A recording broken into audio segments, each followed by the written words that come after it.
This is the rarest ball in golf, but can this beat it?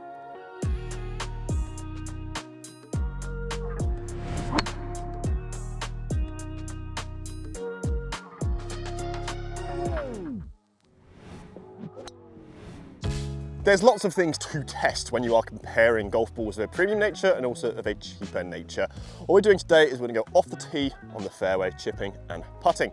First up, I'm going to use my Ping G430 LST on the 5th hole at Chart Hills Golf Club. I'm going to hit the Kirkland to begin with. I have already got data between these golf balls. I'm sure you're asking me, what is the difference going to be? Is it going to be when you're looking at the data such as spin rate, durability, launch angle, total carry? Funnily enough, I went to Custom Golf Works in Woking to compare the Kirkland to the Callaway, thinking there would actually be quite a considerable difference in that spin rate. Cheaper golf balls usually aren't the best compression, so when you're swinging 100, 125 mile an hour clubhead speed, the spin rate goes through the roof to about 3,500 or so. What was quite remarkable with the Kirkland golf ball is it held its own very, very true to the Callaway. As you can see with the data here, they were very close together, which was quite impressive. This golf ball can withhold fast swing speeds, like mine. The thing is, off the tee, in the fairway, chipping and putting, the most notable difference is the feel of these two golf balls. But I'll get onto that after I stripe these two and some bounce.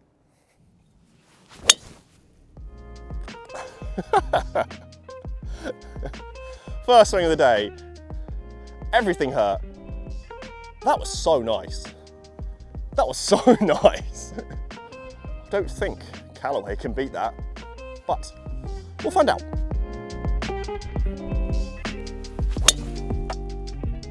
What on earth is going on?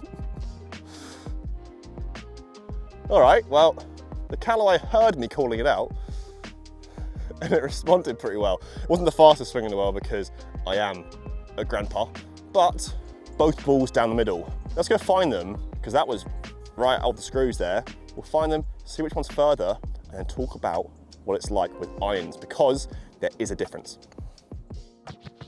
Right, so Kirkland, we've gone to the beach, my fault, but Kirkland is on the right side here. Probably the better angle, and actually, in terms of the better shot, Kirkland's right down the middle, really nice. If we look at Callaway, we are also at the beach, probably about 5 yards further forwards, but in terms of variables, that's not a lot. I would say these are very, very equal drives. Callaway, slightly further forwards, my about 4 or 5 yards, but Kirkland is straighter.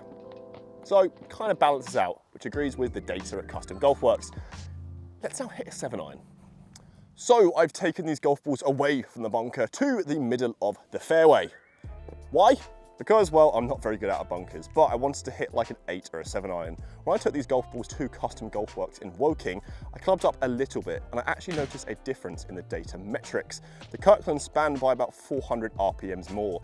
This is notable enough from my data testing to mention it in this video, because the driver, nothing at all, literally equivalent, but this was quite consistent. The spin rate was about 400 to 500 RPMs. The variance in terms of that, pretty much the same, but I wouldn't use the Kirkland because of this. It span a little bit too much. The Callaway was completely optimal. This kind of cancels out the Kirkland for the faster swing speed players. I don't think Kirkland's targeting that though. They're targeting someone probably in more of the 100 mile an hour swing speed category. If you're looking at these two golf balls, honestly, I don't know which one I'd pick if I was in that category. Callaway first. Sorry, at it. I think that's pretty good. What do you think, Will? He thinks it's pretty good too. Let's move on to the Kirkland. Now, this is actually slightly into wind. So with that 400 to 500 RPM spin rate, that's going to then be exaggerated slightly with this ball. So this could be shorter. But once again, this testing has variables. It could just be the exact same. Oh God. I don't know what's happening. I think I'm quite good at golf today. Yeah, that's hot. That's hot. I bounced though. I think I'll be interested in the drone footage of that because I believe the Kirkland actually landed a little bit shorter and then bounced up a bit. Or I'm talking absolute rubbish. Let's go have a look. I'm enjoying this video. I'm actually hitting the middle of the club face. So these results here actually align with the data. You can see that the Kirkland, just short of the green, I did actually roll up, was still a way short of the Callaway here to my left. This is good, but it's not that big of a difference. For me, the big difference is when it comes down to the non-data metrics of these balls. I haven't touched upon feel of these golf balls yet in this video, and that is where there is a biggest difference between them. So, the Callaway Chrome Soft, obviously as a premium ball, feels incredible across the face, chipping, putting, you name it. The Kirkland for me is far too hard for me to put in play for competition rounds. This ball right here, it's not a bad ball at all, but I think for a lot of people, when you're comparing the feel of this to that, this far supersedes the Kirkland, a big difference. The main things that I notice upon it though, is here, around the greens, putting, and what we're gonna do right now, a little bit of chipping. Around the greens is where you need a golf ball that you are extremely confident with for that feel. And this is where I don't particularly like the Kirkland. For spin rates, performance, it's very good. But for these nifty little shots here, I think you need a little bit of a softer ball. The Kirkland itself reminds me of a PXG Extreme golf ball. Very strong, but the feel needs to be improved. Let me hit some little chip shots now, and I'll show you what I'm talking about. This is, well, it should be quite an easy shot, but I'm gonna play a shot that I'm not very comfortable with, which is, you know, a bit nippy. And for a ball that's gonna come out quite hard, I want a ball that really gives me nice feedback. That's like, hey Alex, you've hit a good shot, well done. Kirkland doesn't really do that. Spin. I didn't really spin that much either. These greens aren't that receptive, but again, you can probably hear it off my microphone as well. The sound is, well, do I say it? I'm gonna say it. It's kind of warbirdy, which I don't really want to say. You'll hear quite a notable difference now with the Callaway Chrome Soft X, with a good addition. It's a little bit more muted and it is a lot more pleasing. No spin as well, so I'll blame it on the greens, but you can really hear a thump and the sound is a bit more muted. Let's just hit two more quickly. Back to Kirkland so you can really hear the sound. That's really spinny. That was really nice. That was really nice, Will. Last one. The thing is, I'm saying that was really nice, but it still is a, how do I put it into words? Like a dink rather than a donk. Ah, it's long. But again, it feels quite nice. Not the best results in terms of Alex Lodge's short game, but for me, it gives an indicator of which ball I would use to not get up and down.